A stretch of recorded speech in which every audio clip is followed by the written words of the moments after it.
بسم الله الرحمن الرحيم.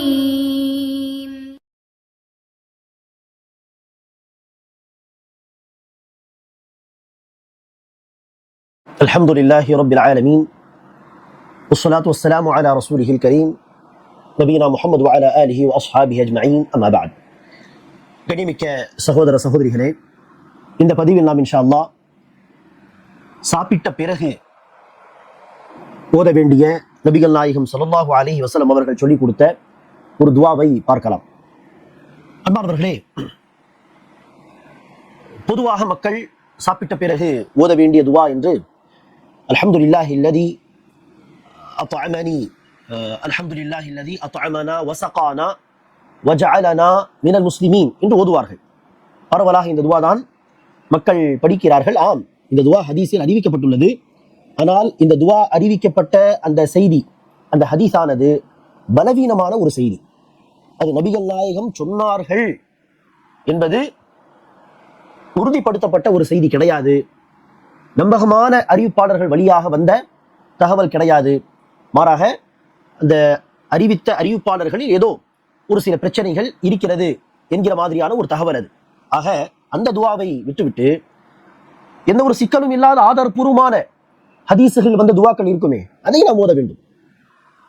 ஆதாரபூர்வமான ஹதீஸில் வந்த துஆவை விட்டுவிட்டு பலவீனமான தகவலில் வந்த துஆவை நாம் கடைபிடித்து ஓதுவது சரியாகாது அல்லவா?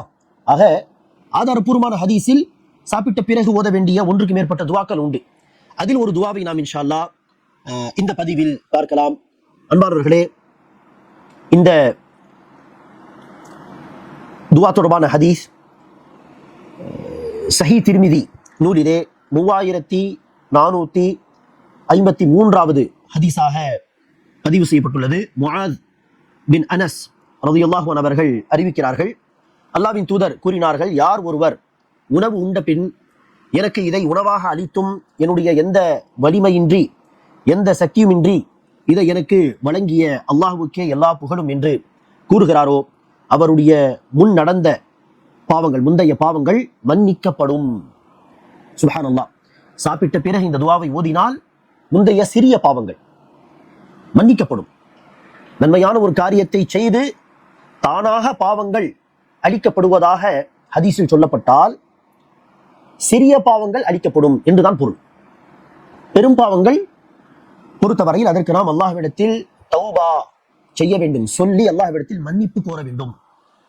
ஆம், இஸ்லாத்தை தழுவுவது, ஹிஜ்ரத் செய்வது, ஹஜ் செய்வது, இந்த 3 வணக்கங்கள் செய்தால் பெரும் பாவங்கள் உள்பட பெரும் பாவங்கள், சிறு பாவங்கள் எல்லாமே அளிக்கப்படும். இந்த 3 அமல்களுக்கு, இஸ்லாம், ஹிஜ்ரத், ஹஜ். அதை தவிர சாப்பிட்ட பிறகு ஓத வேண்டிய துஆ, தொழுவது, நோன்பு நிற்பது, உது செய்வது, இதெல்லாம் செய்தால் பாவங்கள் மன்னிக்கப்படும் என்று சொல்லப்படும் பொழுது சிறு பாவங்கள் மன்னிக்கப்படும் என்றுதான் நாம் அதை எடுத்துக்கொள்ள வேண்டும். ஆக அன்பானவர்களே, எவ்வளவு பெரிய சிறப்பு பாருங்கள். எத்தனையோ சிறு பாவங்களை நாம் செய்கிறோம், நமக்கே தெரியாமல், தெரிந்தோ தெரியாமலோ எக்கச்சக்கமான சிறு பாவங்களை நாம் செய்கிறோம். செய்த நமக்கே அதில் 90% சிறு பாவங்கள் ஞாபகமும் இருக்காது, 90 அல்லது 99% ஞாபகம் இருக்காது, மறந்து விடுவோம். அதை குறித்து சொல்லி அல்லாஹ்விடத்தில் மன்னிப்பும் கேட்க முடியாது. ஞாபகம் இருந்தாலே சொல்லி மன்னிப்பு கேட்க முடியும். ஆக பாவத்தை செய்து நாம் மறந்து விடுகிறோம். அப்படி இருக்க அல்லாஹ்வுடைய மாபெரும் கருணை பாருங்கள், நம் மீது நன்மையான காரியத்தை செய்தால் மன்னிப்பு கேட்காமலே அல்லாஹ் என்ன செய்து விடுகிறான், அந்த சிறு பாவங்களை மன்னித்து விடுகிறான். இது அல்லாஹ்வுடைய கருணை, இது அல்லாஹ்வுடைய கிருபை. அப்படிப்பட்ட ஒரு வாய்ப்பு தான் என்னது, சாப்பிட்ட பிறகு இந்த துஆவை ஓதுவது. குறிப்பாக இந்த துஆ அல்ஹம்துலில்லாஹ் என்கிற வார்த்தையிலிருந்து ஆரம்பிக்கிறது. நபி ஸல்லல்லாஹு அலைஹி வஸல்லம் அவர்கள் மற்றொரு ஹதீஸிலே சொல்கிறார்கள், ஒரு அடியார் சாப்பிட்ட பிறகு அல்ஹம்துலில்லாஹ் சொல்வது அல்லது தண்ணீர் குடித்த பிறகு அல்ஹம்துலில்லாஹ் சொல்வது என்பது அல்லாஹ்வுக்கு பிடிக்கும்.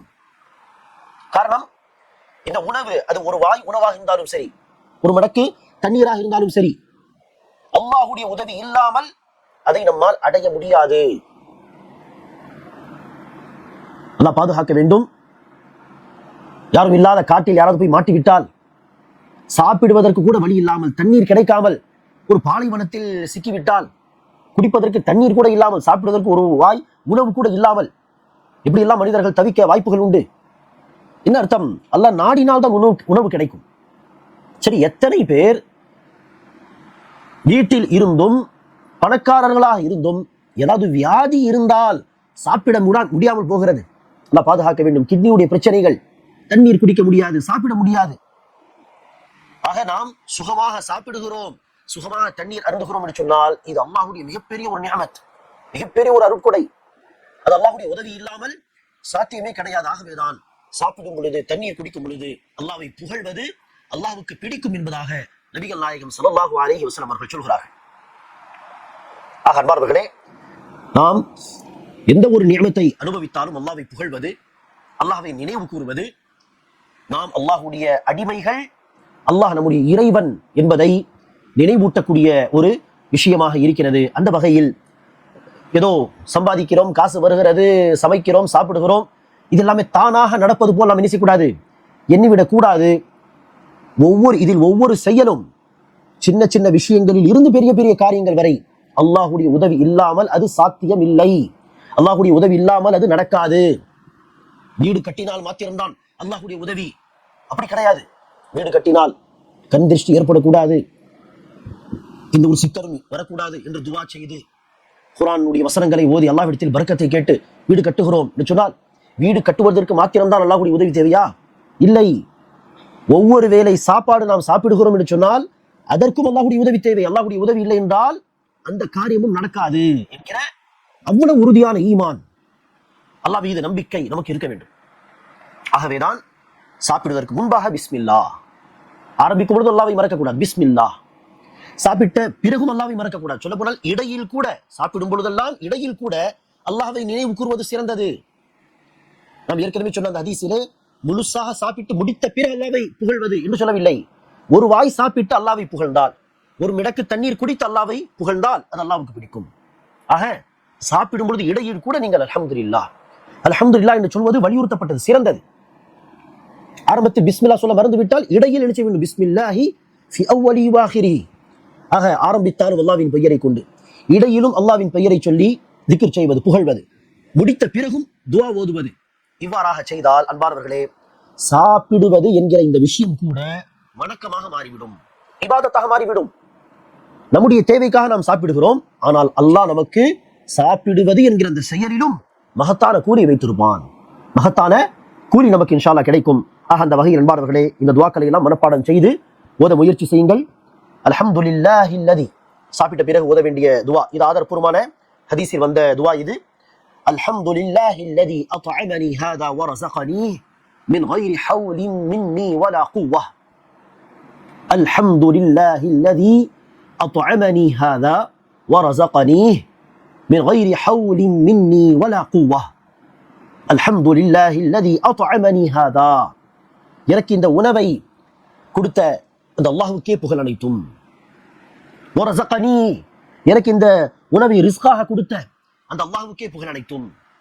மின் கைரி ஹவ்லின் மின்னி வலா குவா, என் புறத்திலிருந்து எந்த ஒரு சக்தியும் ஆற்றலும் இல்லாமல் அல்லாஹ் எனக்கு இதை கொடுத்திருக்கிறான்.